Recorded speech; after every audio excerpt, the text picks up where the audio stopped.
Hello friends and family, எல்லோரும் நல்லா இருக்கீங்களா? பின்னி டைம் 9 o'clock ஆயிடுச்சு. இப்போதான் நீங்கள் டின்னரே செய்கிறீங்க, அதுவும் பூரி பண்ணுறீங்க நைட்டுக்கு. நாளைக்கு சாட்டர்டே இல்ல, ஆமா, அதனால லீவு. பசங்க எப்படி இருந்தாலும் சீக்கிரம் தூங்க மாட்டாங்க, கண்டிப்பா 11 மணி ஆகிடுவாங்க. அதனால பூரி கொடுத்துடலாம் இன்னைக்கு. அவங்க கேட்டாங்க, வேற ஸ்கூல் டைம்ல பண்ணவே முடியலைக்கு. காலையிலும் பண்ணி தர முடியல, குழந்தைங்களுக்கு நைட்டும் பண்ணி தர முடியல. காலையில பண்ணி கொடுக்கலாம், ஆனா அவ்வளவு சீக்கிரம் அந்த எண்ணெய் பொருள் 7 o'clock அவங்களால சாப்பிட முடியாது. அதனால வீக்கெண்டுன்றதுனால இன்னைக்கு பூரி, ரெண்டாவது சட்னி பண்ணி வச்சுட்டேன், தக்காளி சட்னி பண்ணிட்டேன். இந்த தக்காளி சட்னி சொன்னது யார் யாரு? நானு, பரிஷித், பிரதீக்ஷா. பர்ஷித், இது பர்ஷித் கிடைக்கிற. பர்ஷித், என்ன சட்னி வேணும்? பொட்டேட்டோ வேணுமா? பொட்டேட்டோ பூரிக்கு பொட்டேட்டோ வேணுமா? டொமேட்டோ வேணுமா?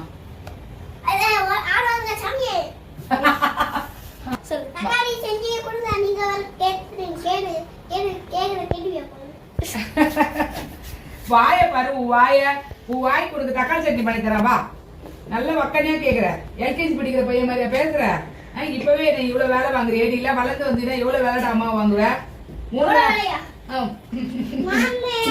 குட்காலு எது குத்தாலும் சாப்பிடுவா, சைடிஷே இல்லாம சாப்பிடுவா இல்ல பிரதீக்ஷா? ஏய், இப்ப 2 பேரும் உட்காந்து எப்படி பூரி போட முடியும்? பாரு உங்க அட்டகாசத்தை.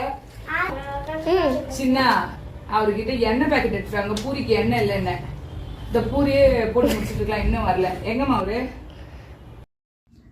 பூரி வேணும், ஆனால் எண்ணெய் காலியாகக்கூடாது. எண்ணெய் பொருள் உடம்புக்கு கெடுதல்.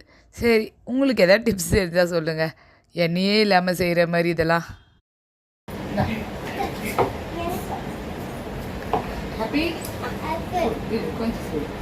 பின்னி, என்ன பின்னி டிஷ்யூ பேப்பர் வச்சு இப்படி பூரியை தொடச்சிட்டு இருக்கீங்க?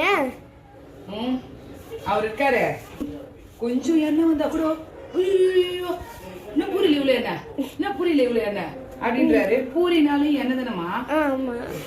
பூரி லீவ்ல என்ன, பூரி லீவ்ல இல்லைன்னு எனக்கு ஒன்றும் புரியல, பயம் வந்துடுது. அதனால சரி, அவருக்கு கொடுக்கும் போது நாக்கா டிஷ்யூல இருக்கிற கொஞ்சம் கூட எண்ணெய் இல்லாம தொடச்சி எடுத்து கொடுத்துலாம், பிளேட்ல எண்ணெயே இல்லாம. இன்னும் மொத்த எண்ணெயும் நான் வந்து குச்சி காலி பண்ணிடுற மாதிரி. அவ்வளோ அது சீக்கிரம் காலியா? நேற்று தானே ஒரு பாக்கெட் கொடுத்தேன், அது சீக்கிரம் காலியா அப்படின்றாரு. குழந்தைங்க வீட்டுல பூரி அப்பளம் இதெல்லாம் குழந்தைங்க விரும்பி சாப்பிட்ற பொருள். எண்ணெய் காலியான்றாரு. இதுல வேற எண்ணெயோட எடுத்துட்டு போய் கொடுத்தேன்னு வச்சுக்கோ, இதுதான் நீ பண்ற லட்சணமான்னு சொல்லுவாரு. அதனால அப்படியே நாக்கா இங்க பாருங்க, கொஞ்சம் கூட எண்ணெயே இல்ல. எப்படி இந்த மாதிரி கோல்மால் எல்லாம் பண்ண வேண்டியதா இருக்கு. நம்ம வேத்து திண்டு கஷ்டப்பட்டு கிச்சன்ல சமைச்சு டின்னர் ரெடி பண்ணி கொடுக்குறோம், ருசியா? கேள்வி பாரு அவருக்கு. எண்ணெயை காலி பண்ணிட்டியா? மொத்த பூரியில தான் இருக்கு எண்ணெய் அப்படின்றாரு. என்னங்க பூரி ரெடிங்க, பூரி ரெடி, சாப்பிடுறீங்களா?